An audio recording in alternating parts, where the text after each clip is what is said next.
question mark on them is Desmond Ridder. And can the Detroit Lions contain Desmond Ridder? I hope to God they can.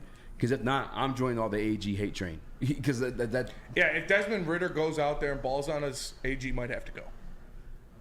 I would be highly upset. Like, you cannot let that happen. You cannot allow that to happen.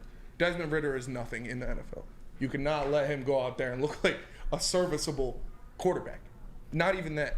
I want him under 150 passing yards.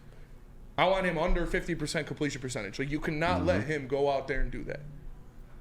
They're the fourth best rushing attack in the NFL, but that's how they have to move the ball. One thing the Detroit Lions are good at is stopping the run game. It's flat out. When you look at the run stats for the Detroit Lions, you want to go back to 2022, and probably, if you want to look towards the good side of it, midway through 2022, the whole entire season, the guys who ran the most on them, had the highest amount of yards, were the quarterbacks. I even go back to the Green Bay game. I think it was Aaron Rodgers who led them in rushing.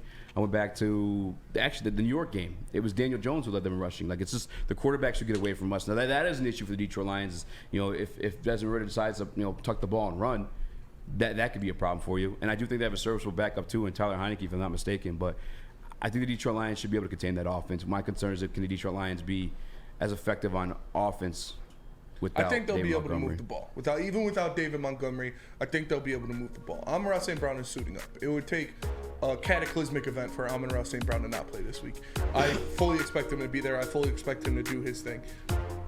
I think they'll be able to run. I like Donovan Knight. I do. I think he'll be able to maybe not be as effective as David Montgomery, but he'll be able to run the ball between the tackles.